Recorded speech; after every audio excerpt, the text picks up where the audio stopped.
Hello everyone, welcome. Today we're going to learn about past simple.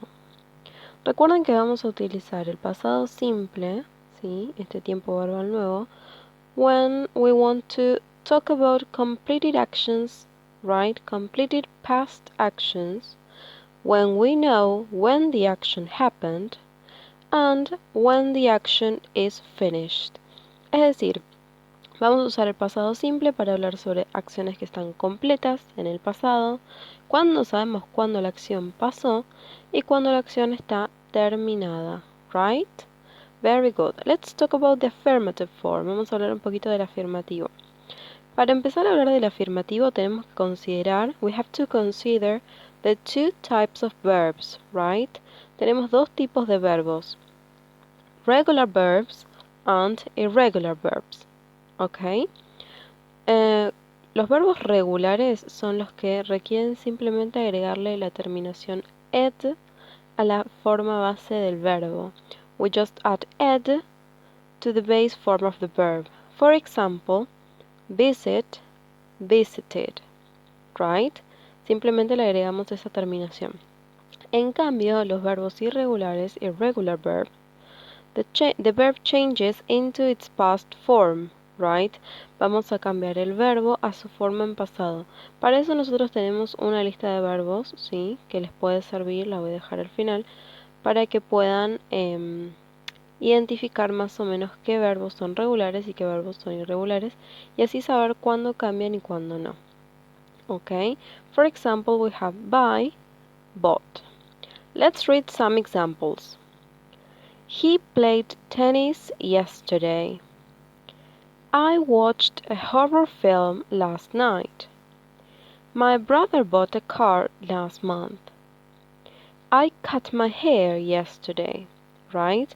Entre todos estos ejemplos tenemos ejemplos con verbos regulares, como en el caso de play and watch, que simplemente le agregamos ed, y verbos irregulares, como en el caso de buy y cut, ¿sí? Que cambian a su forma en pasado, bought y cut.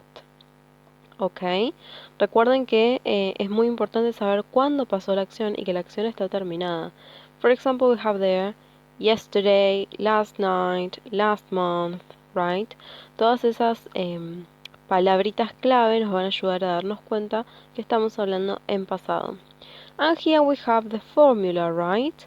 We use the subject plus the verb with ed or in the second column plus a complement, right? Very good. Now, let's talk about the negative form. Para hablar en forma negativa vamos a necesitar agregar una palabrita nueva, un auxiliar, right? We need to use the auxiliary verb didn't. Okay? Good. De nuevo tenemos los verbos regulares y los verbos irregulares, right? La fórmula aplica para ambos. Vamos a utilizar el mismo auxiliar para ambos casos, para todas las personas, right? I didn't visit my aunt last Saturday, or I didn't buy a present yesterday. ¿Ok?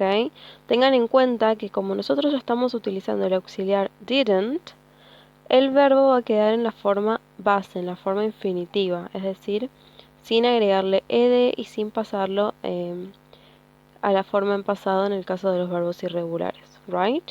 Y ahí tenemos la formulita subject plus didn't plus the infinitive verb plus a complement, right? Good. Let's read some examples. He didn't play tennis yesterday. I didn't watch a horror film last night. My brother didn't buy a car last month. I didn't cut my hair yesterday. ¿Ok? Tenemos los mismos ejemplos o similares, ¿sí? Con los mismos verbos.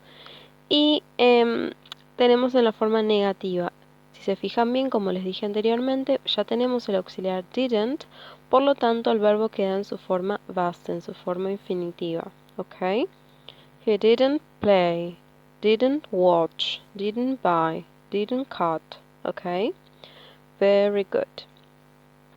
Y como les dije también, este auxiliar did o didn't, en el caso negativo, va a aplicar para todos los sujetos. I didn't, he didn't, she didn't, etc. Good. Let's talk about the interrogative form, es decir, las questions, ¿ok? Las preguntas. Como ya sabemos, tenemos dos tipos de preguntas, las yes-no questions, que son las preguntas de sí o no, que requieren una respuesta corta, y las WH word questions, que son las preguntas que me piden un poco más de información. En el caso de las yes-no questions, vamos a empezar la pregunta con el auxiliar, en este caso, did. Did you watch a horror film yesterday? Yes, I did, or no, I didn't. I watched a comedy. Right? Ahí puedo corregirlo y agregarle un poco más de información para que se me entienda lo que quise decir. Okay. And in the case of the WH word questions, tenemos What did you do last night? What did you do last night? Estoy preguntando qué hice, no si hice tal cosa. So, I watched a comedy film last night. Right? I watched a comedy film last night. Y ahí pongo lo que yo hice, ¿ok? Todo dependiendo del momento en el que me pregunte, la hora, etcétera, vamos a considerar de acuerdo al contexto si es pasado o no. Por ejemplo, si estuviera hablando a la noche con alguien y me pregunta, What did you do this morning? ¿Qué hiciste esta mañana? What did you do this morning? En ese caso, esta mañana pertenece al pasado, ¿sí? Todo va a depender en el contexto. Okay, people, I hope it was clear, I hope it is useful, and see you in the following video. Bye bye!